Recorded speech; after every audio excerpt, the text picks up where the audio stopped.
Hello, everybody. Thank you for checking in to our now temporarily virtual author series. It's with some, just like last month with Justin Aaron, it's with some sadness that we are not able to continue our in-person series, but of course that's the new reality. And the silver lining of all this is we're now able to make sure we are still doing these things and able to record them for posterity and hopefully reach a wider audience. And I want to reach a wider audience today with a very worthy author and friend, Jeanne McCulloch. And let me introduce her and her book. And she's going to do a short reading from the book, which you'll enjoy. And then we have a bunch to talk about memoir and writing and life. So without further ado, Jeanne McCulloch is former managing editor of the Paris Review, senior editor of Tin House, and the founding editorial director of Tin House Books. She's the co-founder of the Todos Santos Writers Workshop. Her work has appeared in the Paris Review, Tin House, the New York Times Book Review, Vogue, O Magazine, Allure, the Northwestern Review, and many other publications. She is, of course, also the author of the memoir, All Happy Families, and she lives in Brooklyn, New York. Jeanne, welcome. I'm thrilled to have a chance to chat with you. And I'll say, by way of double introduction, we have been starstruck, or whatever the right cliche is. We've tried to do this conversation for quite some time, and we've had travel, health, and now current events, but we made it happen. The show must go on. So we are finally having our author series chat. Before I bring you in, I just want to say, official disclaimer, I read and loved this book. In fact, I've read it twice, and I'd be remiss not to celebrate right up front what an amazing title you chose. Many writers and readers will recognize that from the immortal opening line of Tolstoy's Anna Karenina, but I think for any work, it would be a resonant title that speaks volumes, but for a memoir and a deeply personal family story, it's about as good as you can do. So Jeanne, welcome, and say hello, and feel free to read a section from your book. Okay, thank you, Sean. It's delightful to be with you all virtually. I was sorry not to get back down to Winchester, which is fast becoming one of my favorite places to visit. It's a literary community in the bud of creation, and I'm happy to be a part of it. But anyway, here we are together now. I'm going to read the very beginning of All Happy Families, my memoir that came out in 2018 from HarperCollins. And then I guess Sean and I will have a conversation about the art of memoir and anything else that he wants to know about. I will say, just because you mentioned the title, All Happy Families, I was actually stunned that title had never been used before. I had a very long list of possible titles, much like I had a very long list every time I had a child of possible names. And my editor was vetoing most of them. And then one day I thought, All Happy Families. I just thought of that quote, all happy families are alike. Each unhappy family is unhappy in its own fashion. And I called her up, and they looked it up, the powers that be at HarperCollins, and said, no, it's never been used. And to me, it's sort of the portrait of the dysfunction that exists in any family, which is really why probably the memoir form begins to make any kind of sense to anybody and why we write them. But we'll talk about that more. Anyway, I'm going to read just the opening chapter, and that'll set it up, and then we can chat, and I look forward to that. Okay. Great. Part 1, August 1983. A woman walks into the sea. It's a mid-August day, early morning. The sky is clear. A mid-August day on the beach near the end of Long Island, and it's the summer of 1983. Seagulls idle on the wet sand, and far out, the fishing boats from Montauk patrol, small as dark toys against the horizon. It's a perfect late summer day. The woman on the shore is my mother. She wears the iconic headdress of her era, a floral bathing cap with brightly colored petals. She walks cautiously, hands out for balance, because even in a calm surf, You can't be too careful walking into the sea. She always taught us that, respect for the sea. The latex petals of her cap flutter around her head, almost festive as she moves. It's early morning, and my mother walks into the sea. Behind her is our house, a long, gray, sea-weathered clapboard house, stretching across a sand dune like a giant sleeping cat. My father bought this house years before the area became known as the Hamptons, back when it was still considered a long way from New York City, known mainly for artists and potato fields, and the fishermen who made their living trawling off Montauk Point.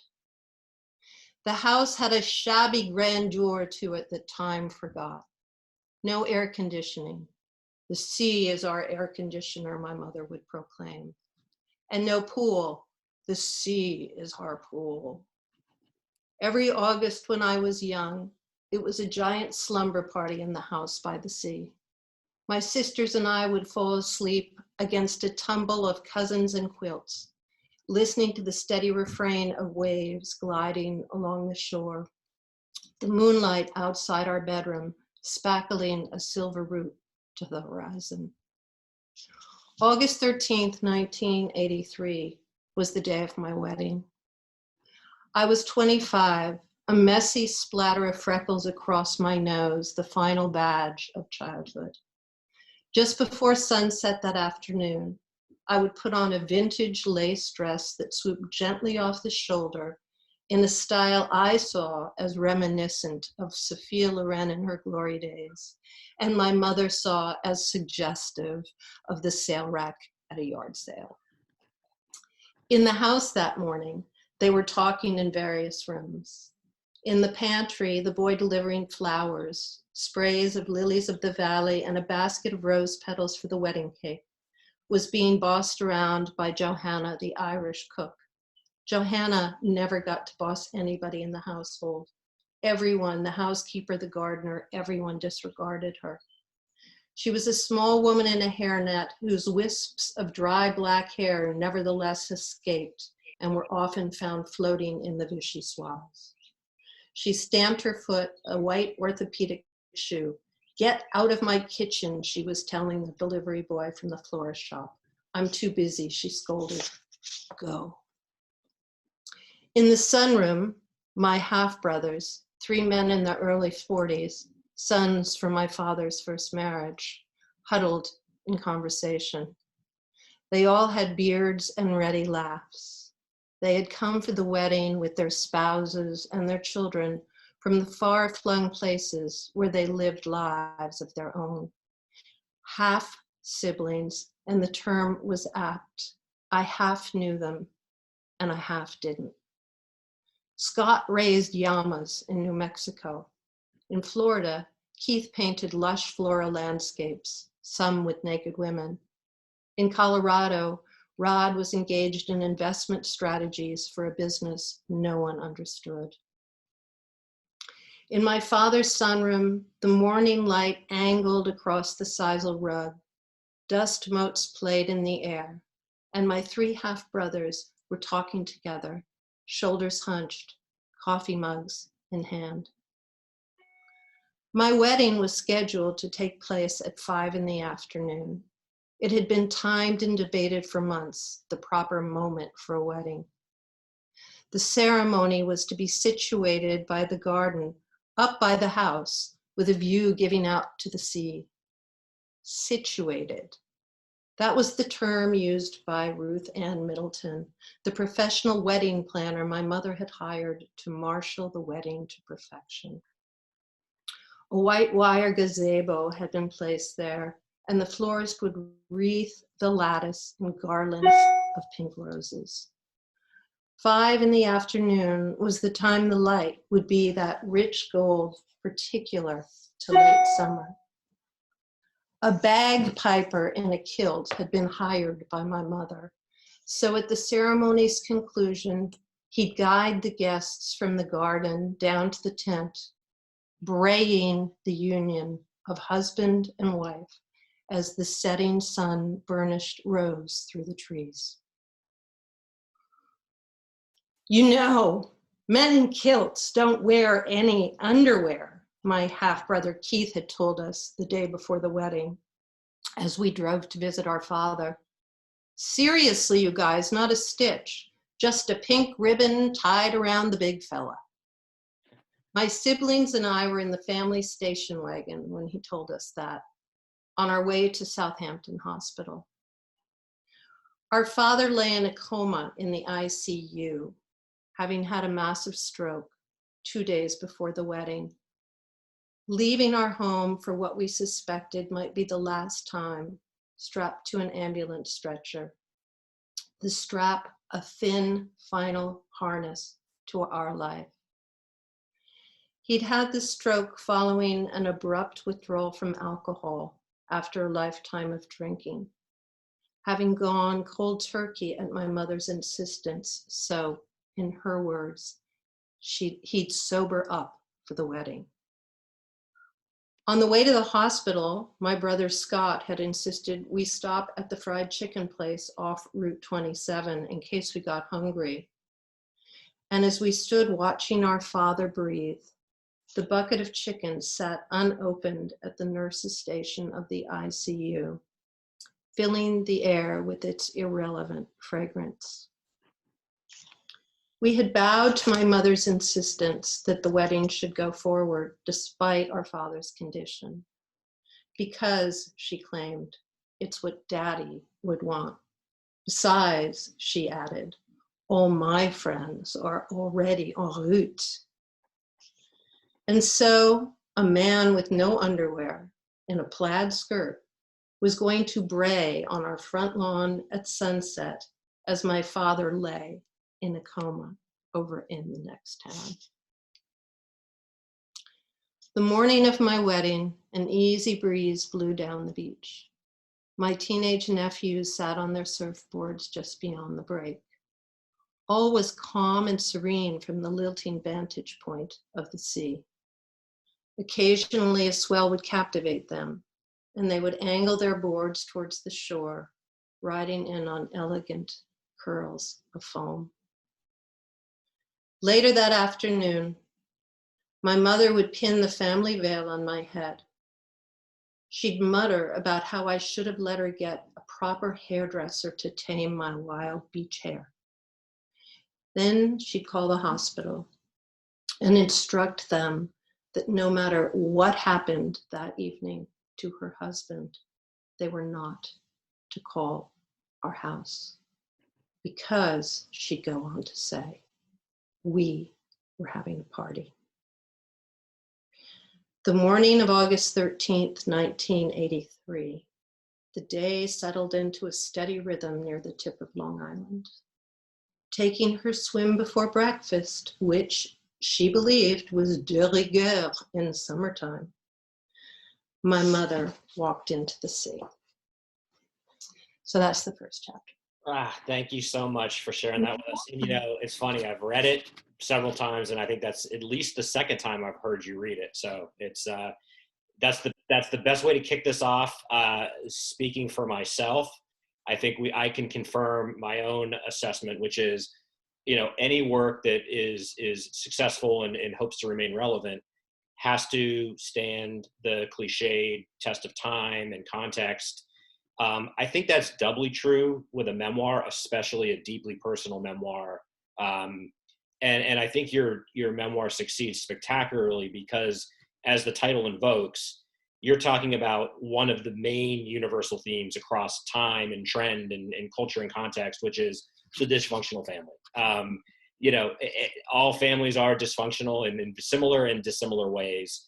But I think, you know, particularly for people that are fascinated by memoir, whether as readers or aspiring writers, is how to connect with some of these universal truths while telling a deeply personal story. Maybe you can speak a little bit about how that unfolded for you, how difficult or easy that was. But I just want to say, as a fellow writer and someone who's written about writing, And for those of you out there, we don't want to discourage anyone. In fact, the whole point of this is to encourage, but it's a very tricky balance to make it universal and relatable while also being very true to the story being told. Well, thank you. Thank you for that. There were two, I will talk about how I came to write this memoir, but there were two driving factors. I wanted to write about family dysfunction, and I wanted to write about alcoholism in a family and the damage it can do. And one of the things that family dysfunction and alcoholism have in common, they come hand in hand in a family. They're equal opportunity diseases, both of them, or conditions, I guess we could say. That is probably why, as a foundational impulse for a memoir, it made it possible to start to wade through these things and try to tell a story that was universal. But I always keep in mind, and I keep it on my desk, sort of as an informational tool that I refer back to, and I'm constantly telling my students, the Vivian Gornick statement that a memoir is not what happened to a writer. We all have anecdotes that make good stories at a dinner table. A memoir is what the writer makes of what happened to them. And that takes a long time to really figure out. If the impulse for writing a memoir is negative, if it's malicious in any way, it's not going to get you where you want to go. If you are telling a story because I think we all carry what Gornick again referred to as the bruised weight of childhood. If you are telling it solely to get it off your chest and solely because you're either pissed at somebody or you want to prove somebody right, it's not going to get you where you want to go. You really have to sit and think about what is the greater truth here. What will my story at the end of the day teach other people? Why would a reader pick it up? And a narrative arc being what it is, beginning, middle, end, by the end, the hope of any memoirist is that the reader feels that they have come along with you on a journey. And I believe there has to be a journey of understanding and resolution. There's a situation, there's a grappling with it, and then there's some kind of resolution at the end. And I've read many memoirs that are successful in many, many ways, but they leave these sort of dangling bits that aren't resolved at the end, and those things nag at one. So I thought a lot about that as I entered into this. The very short version of how I came to write this is, I had written a piece about growing up in the house that is presented in what I read. And it was for an anthology on money, actually. And I was commissioned to write it by an editor who was sort of, rather than the rags to riches story, which is a wonderful story, the riches to rags story was more what I was emblematic of. And she was hoping to nail some truism about family dysfunction, that what looks good isn't always perfect, right? And there's as much dysfunction behind the hedgerow as there is in another family. So I had written that, an editor had seen it in the anthology and had offered me a book contract to expand it into a book. And it happened in my personal life to be a good time to do that. Tin House Books, which I was the founder of, was moving to Portland, Oregon to be a small press. And I had young children still. We were not going to move across the country. And so it seemed a good time to be digging into something else. So I did something I'd always told my own writers and students never to do, which is I accepted a book contract for a book that I had no idea how to write or what it was going to be about. And then I proceeded to dither for a very long time. And occasionally I would go to my editor, we'd have lunch, and I'd be grasping at things. And I kept hoping she'd sort of nail one down for me. But she's a great editor in this way, Karen Rinaldi. She was like, that's not my job. That's your job.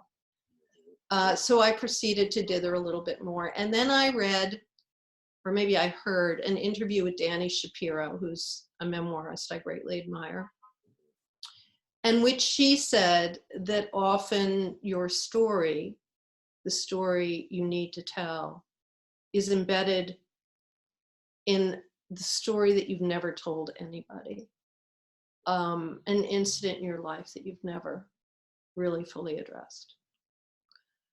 And that happened around the same time I was moving into a new office. And I had asked, we put a lot of stuff in storage. And I asked the movers to bring one box of books to my office because I wanted to go through it. They brought the wrong box, but they brought a box that was labeled Summer of 1983. So there it all was.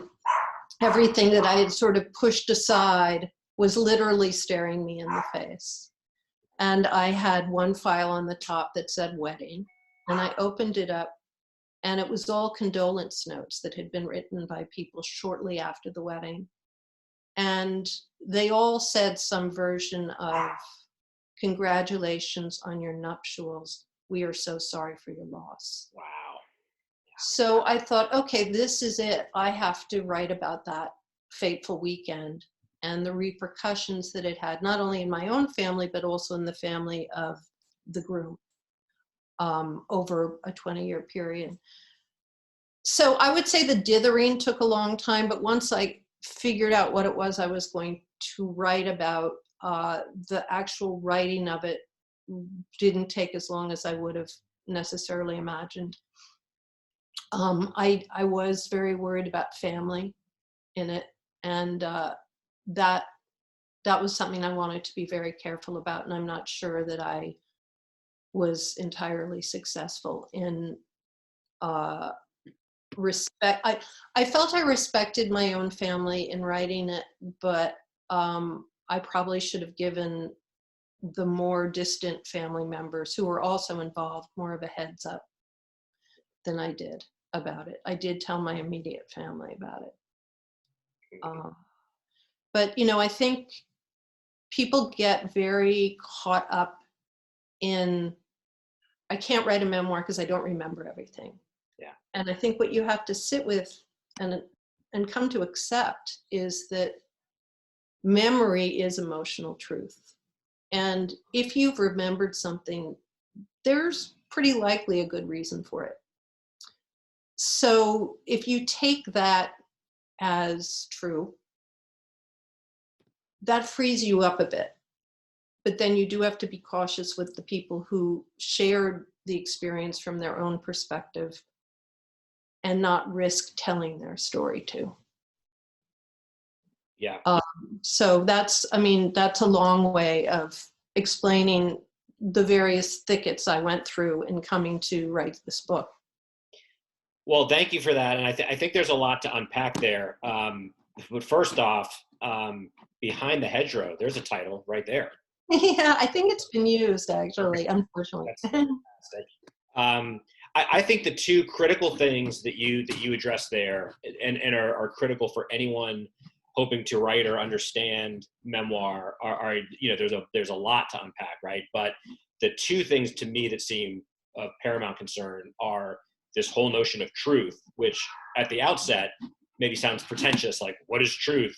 But it's not a philosophical debate so much as a genuine kind of strategic, notion for a writer to understand. And I think both in what you talked about, you succeeded in.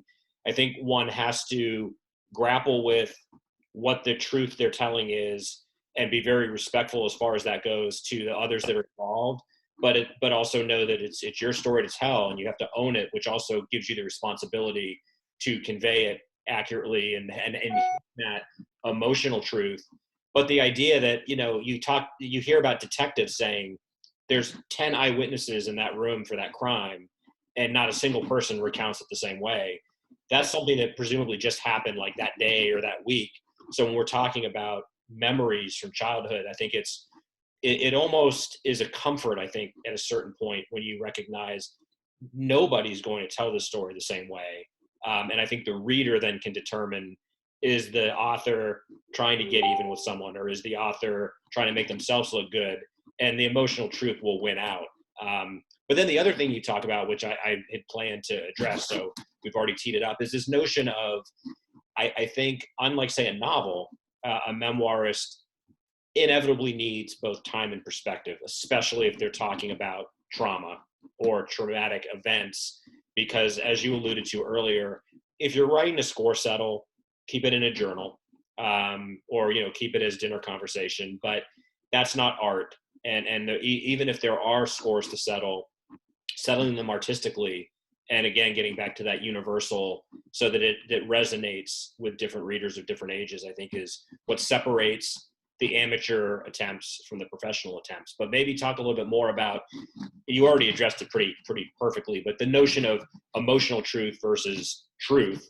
And also this notion of, and I'm sure you talk about this a lot as when you teach, the idea of you probably need time, because if you're still angry or sad, the real writing is not going to resonate. Yeah, it's funny, I just this week revisited a book I go back to from time to time, which is the letters of Maxvill Perkins, the legendary 20th century editor of Hemingway, Fitzgerald, Thomas Wolfe, all sorts of people. And there's some real gems in there, but one in particular was advice he was writing to the son of a friend of his. The friend had said, could you give my boy some advice about writing? And it was just a beautifully succinct way of saying, true writing is not what just happened. That's true journalism. What's true writing is accepting the time it's going to take to get some true perspective.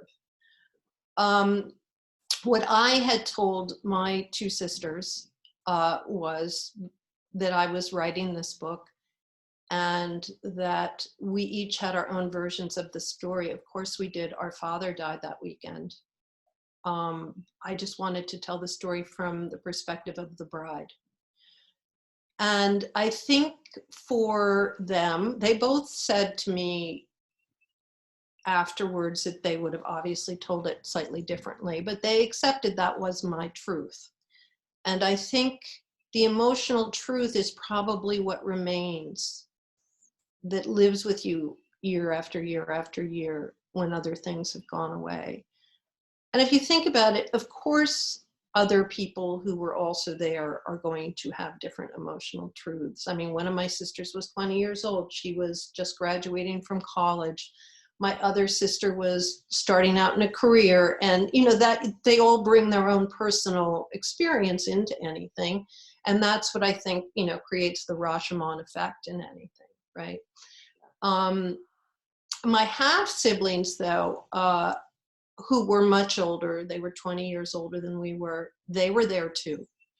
And those are the ones I regret not having given a heads up to more than I did. I sort of thought as though I naively believed that it was so distant that it wouldn't really matter, but I believe it did. And that I regret. That's something I've learned for the next time, if there's a next time. Well, and I think, again, I'm speaking also from personal experience that I just think the writer at some point has to appreciate that, the ultimate arbiter of whether it's successful has to at least begin with the author, because if you're not sufficiently satisfied with how you've rendered this, how dare you hope a reader that doesn't know you is going to be satisfied? But also with memoir, kind of accepting that, and that's when I talk about that notion of responsibility. You know that you're probably not going to get universal approval from everyone that was involved, but that responsibility assures that you're making it clear through the writing when you're talking about personal views, personal relation of things that happened, as opposed to trying to do journalism or masquerading and hiding behind. I think it's something a lot of young writers learn in workshops, even with fiction, right?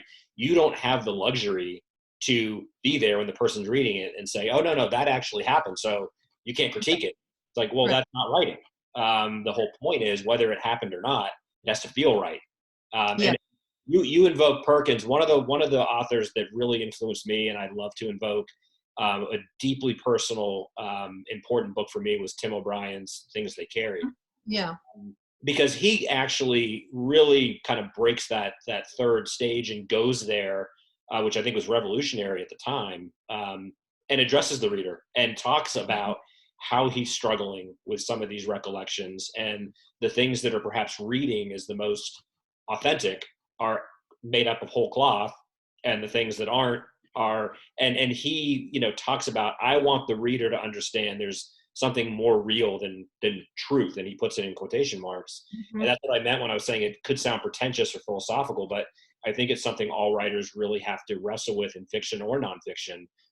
It's not, you can't justify the success of the writing by saying, but it actually happened.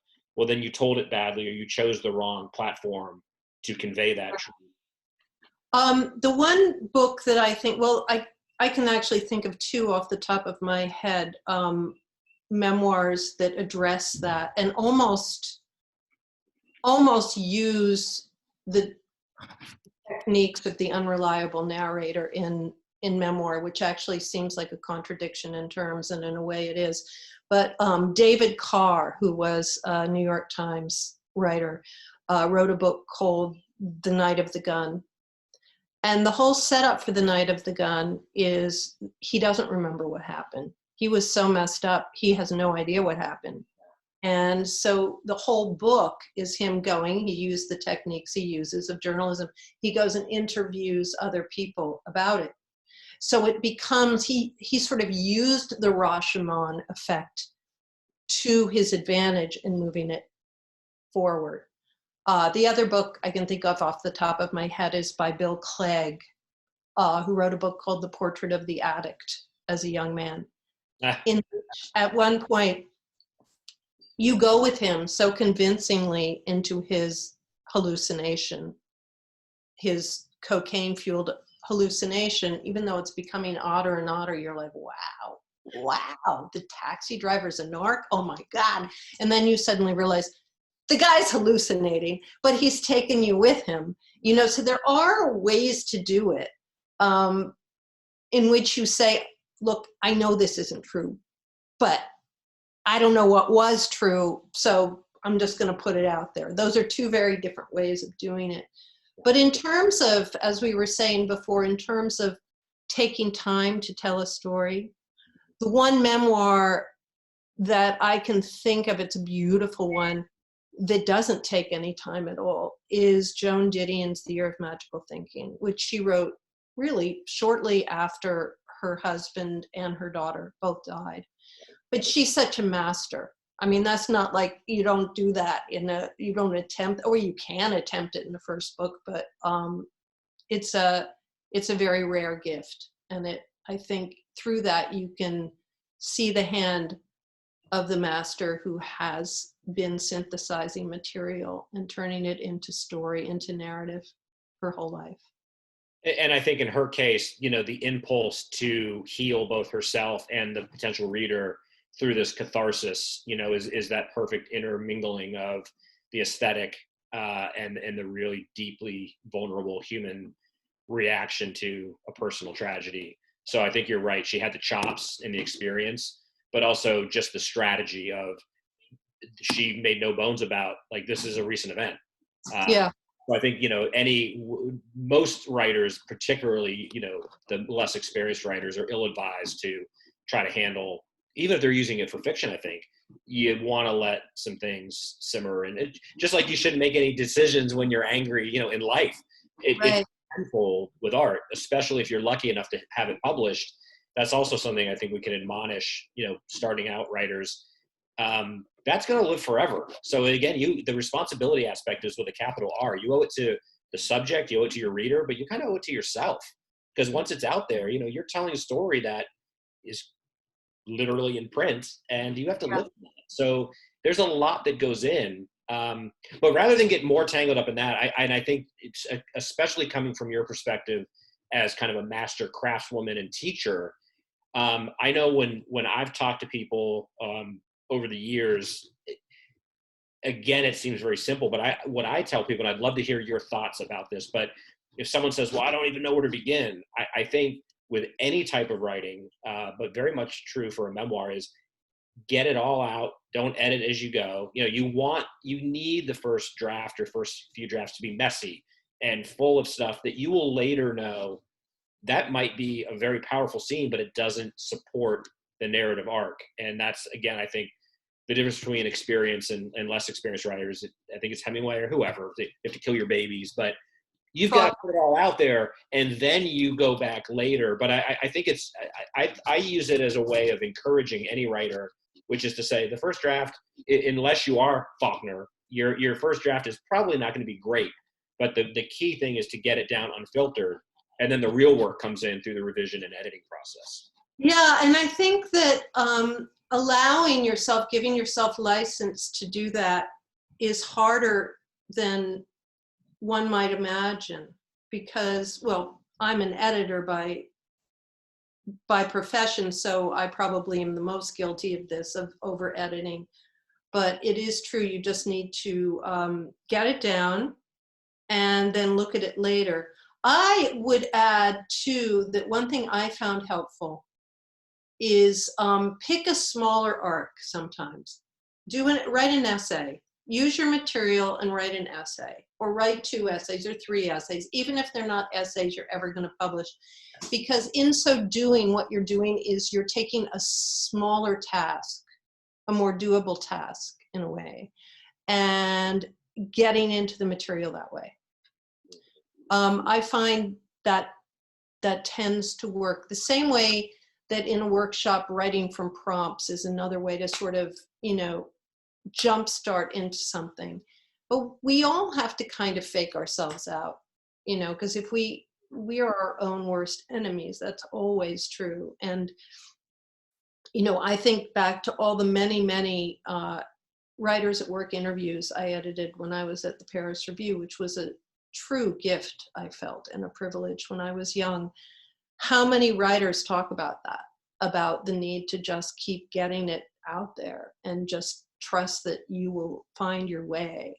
The only thing that really throws up a huge boulder in the middle of your path is going to be if you decide to talk to yourself too much about it and you get yourself all screwed up. So in that way, it's sort of an act of faith. Yes, very much so. And I think kind of related to that is another thing you read about over and over again when we read interviews with writers. And I suspect you and I can both speak about from personal experience, is the idea that you also have to respect your subconscious and the flow. And even no matter what your intentions are, once you're doing the work, you may pleasantly surprise yourself with the depths of description or a way of relating something that you may have seen in a very linear fashion, but comes out very poetically, and respecting the fact that you can't plan it all out. You have to have, I think, especially with a memoir, a notion of getting from point A to point B, but you also have to respect the process and leave room for discovery.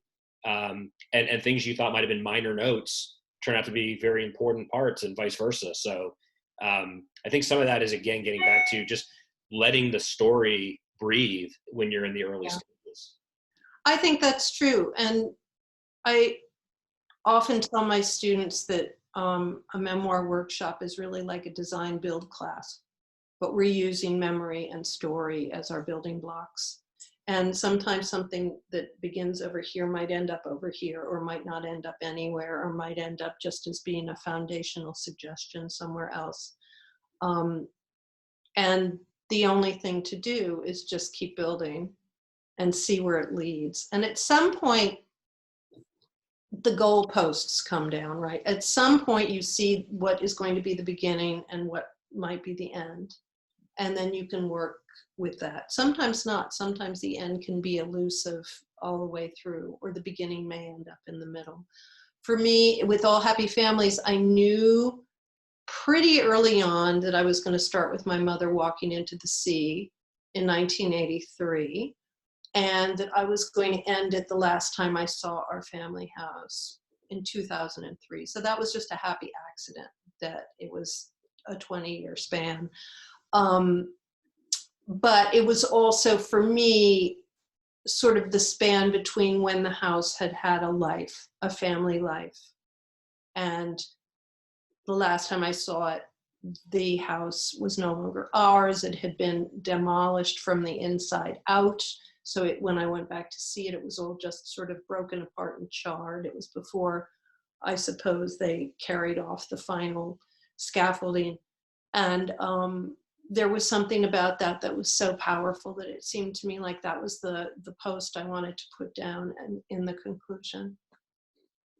So once I had that 20-year sense of an arc, it made the situation seem a little more doable. Right.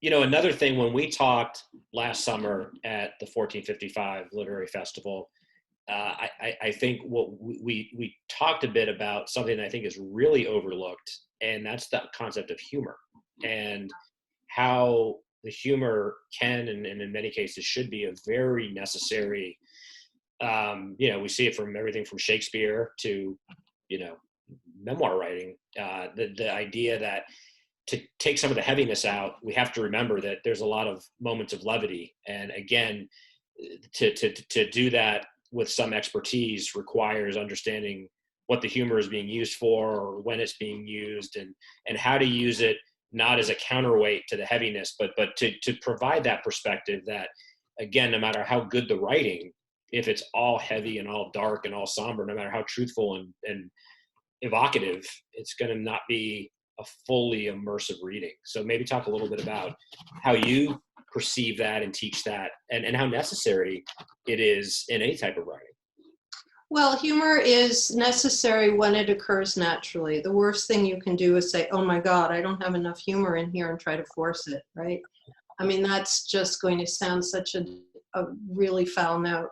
So it's been my experience that people who can see the irony in situations tend to be able to utilize humor successfully, or more successfully than those who don't, because there is an ironic tinge in many, many things. For example, I put in a scene after my mother had passed away. My two sisters and I had to go to the funeral home to identify the body, and we were going to pick an urn for her ashes because we knew we were taking them to a lake in Switzerland to join my father's ashes there.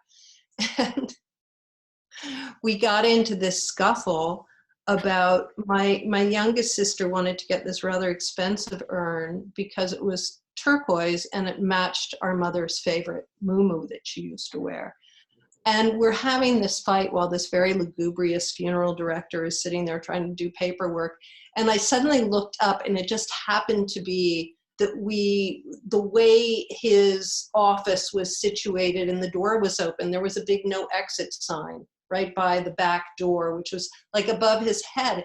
And I had to interrupt the proceedings and say, do you realize there's a no exit sign here and you're a mortician? To see things like that. And then that was sort of in my head all these years. That kind of irony, I think at times is important, especially when you're doing something like identifying your mother's body in a funeral home. That's, one example. But then, of course, there are other writers who are wonderful, wonderful writers who don't really have humor in their toolbox and still have made really resonant work. It's just, again, humor is really important as long as it comes along naturally and not if it's forced. Yeah, and it reinforces, what we talked about at the beginning, which is this notion of emotional truth and truth with a capital T. I think for any hope of what we might, call a universal resonance. Humans, part of any story is combining the tragic and the comic, and so being perceptive of the ironies that are manifold in life and in one's own experience, that will register on a deeper level with a reader, because of course they can recognize that their own lives are full of inconsistencies and commonalities, and one need not have had an experience remotely similar to yours, but still think about Thanksgiving dinners or Christmases or whatever. And, it's all there and it's all felt.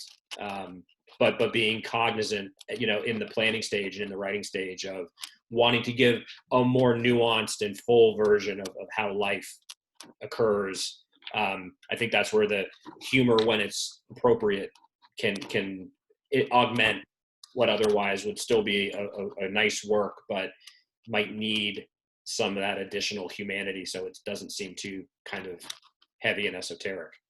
Yes, I think that's true. And if you think of Memoir in terms of putting order, in this case narrative order, on what would otherwise be sort of the disheveled chaos of memory and trauma, I think one of the things you do as you're writing is you sit with the characters, particularly if they're characters who are no longer alive. My mother hasn't been alive since 2003. And I had to really listen for her voice. In some places I didn't, because it was so insistent and bellowing. But in other places I did, often in the quieter places where she said something that was sort of against character, but that were also very important. For example, I knew at some point I had forgiven her, or tried to forgive her, or at least understand why she insisted on going ahead with a huge event when our father he died the next day. And that was no surprise that was going to happen. And it wasn't until she and I were up in the attic 20 years, or no, I guess it was 5 years after the wedding, when I was already getting a divorce. Surprise, surprise, given the way this whole thing happened. And we had never opened the wedding presents because she had shoved them all up to the attic, since we were setting the stage, or she was setting the stage for a funeral. The day after the wedding, she said, get all this clutter out of here. So all the presents unwrapped went up to the attic. So she and I were up there 5 years later, opening them up so that we could separate what was mine and what was my husband's. And at one point she said to me, I wish I could have been a better mother to you the weekend of the wedding, but I was numb. And it took me a long time to remember that was what she had said. I knew I had let her off the hook, but it was like well into what should have been the final draft of the book, and I still didn't have that. And I was just walking the dogs one day in Brooklyn, and I suddenly remembered it, and tied them up to a lamppost and wrote it down. But that is the kind of thing that you sort through, or you can attempt to sort through, that's part of the narrative, ordering the chaos. And in that way, it's a great service. I feel strongly that everybody, not every writer, but everybody has a story in them. And as a teacher and editor, I feel that it's been my task to lure that story out of people. It's a little bit harder when the table is turned and you have to lure it out of yourself. Sure. But I do believe that. I do believe that we all have stories we can tell. If everybody could take a memoir workshop, I think it would be a fascinating thing. Well, what a wonderfully unprompted segue to me informing everyone watching that the 1455 Summer Literary Festival is proceeding as planned, albeit entirely virtual. And while just like this conversation was not how it was originally drawn up, I think we're finding a significant silver lining in the possibility of reaching a lot more people and being even more inclusive in terms of content and people that can participate. But I'm so delighted to announce that Jane will be conducting a free workshop on Memoir during the festival. Details to come, but always go check out 1455litarts.org for info. But what we're going to be doing after that is rolling out some online and virtual resources for a more deeper dive and more formal workshops that Jane will be helping us conduct. And I would love you to talk a little bit about how some of this, right? Like, it's so au courant right now. We're all adjusting and struggling to adapt to, what's increasingly looking like the new normal. And I think it's suffice to say we're all dealing with the big picture as well as we can. But in terms of this opportunity, you have a significant amount of what we might respectfully call older school experience with the traditional model, in-person workshops. That was how it was. I think those of us that are adapting successfully and with a positive perspective are recognizing, okay, you can't and shouldn't try to approximate the intimacy of an in-person event, whether it's a festival or a workshop, but the opportunity of being able to reach more people and have these kind of discussions and workshops. How are you feeling about going forward, and what are some of the advantages of being able to reach more people and do the same work in ways that we just may not have imagined because we didn't have to a year or 5 ago? Well, I think you're right. That's a significant silver lining to the situation we all find ourselves in. Thank God we have technology, right? If this had happened when we were kids, well, it would have been a totally different story. Sure. And I do think in terms of workshops, I hope it will engage more interested people who want to write. In being virtual, really, geography is not a problem. Travel costs are not a problem. And because of that, there can still be a very intimate experience. You don't even have to get out of your PJs in order to have it, right? Yep.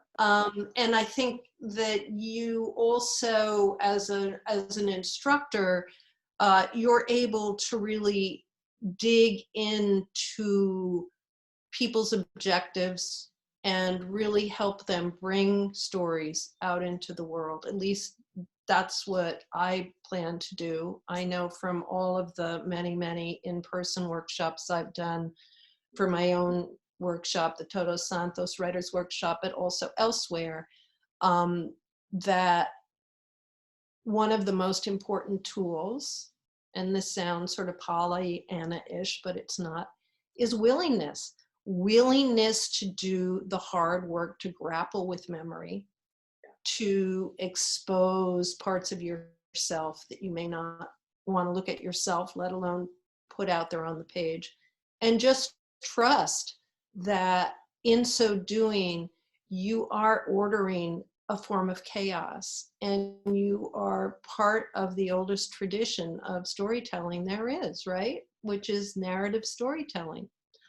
And in that way, I think it's going to be a wonderful experience for all of us. And I think it's a gift that we're going to be able to do it through you. Well, 1455.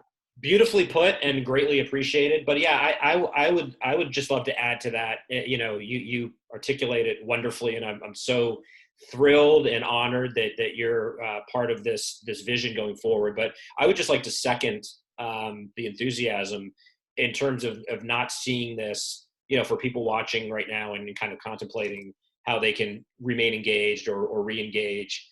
It's not a substitute so much as, and it's not a silver lining so much as a real opportunity for an intimacy that was, I think, none of us imagined without the distraction of travel and having to get dressed. They're an expense and so forth, or how you feel that day.